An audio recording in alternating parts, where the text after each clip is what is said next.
a financial advisor out of Boston, and listening to the other people, I most identify with Scott, who starts out with good intention and then gets caught up in the conversation of the person that he's interviewing. So my question is there something in our first contact with a prospect that could be a reminder and, maybe a time limit that we should impose on ourselves so that we can pivot to are you open to coming back and getting further into it and getting more of a deep dive on our first session?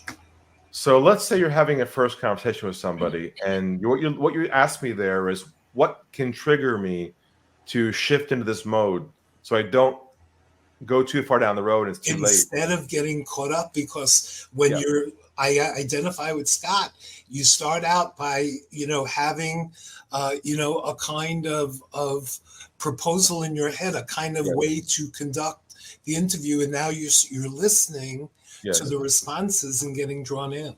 Yeah. Okay. So rather than languaging around that, what I'd rather do for you in this situation is create a picture. Imagine an image of an iceberg. Okay. At the top of the iceberg is the initial part of the conversation where they tell you what their challenges are. You respond, you have a brief conversation. What most people do is if they have momentum in the conversation, they attempt to move the momentum forward. Right. That's our instinct. Right. Because it feels easy. It feels relaxed. So here we go. We're moving towards education, towards information, towards that mode of presentation. So imagine the tip of the iceberg, a picture of an iceberg. You're at the top of the iceberg. Rather than your mind thinking to yourself, my job is to move them forward. Think to yourself, my job is to go down this direction, not that direction, down below the iceberg, and have certain questions in front of you to think to yourself, okay, Ari said to me, I can't move them forward because your job is not to create momentum with them. Your job is to build trust with them and have them feel that you're taking them to a place no one ever has before.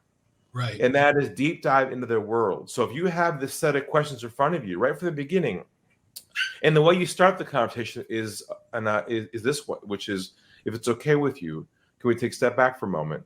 And can you walk me through a bit about your background, your story, situation, up to your current situation now, and your financial challenges? We'll go from there. Then they start opening up to you.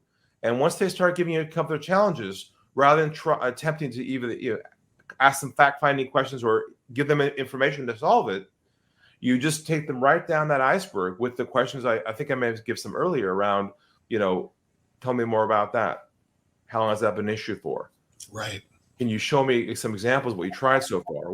What's your timeline on this? See, that's exactly what I'm talking about. How to trigger in me the response that says, look at the set of questions that you have written down. Okay. Get involved in the story. You know what? Make a picture of an iceberg. Yeah. And put the questions in the iceberg and put it right in front of your computer screen. And look at that picture.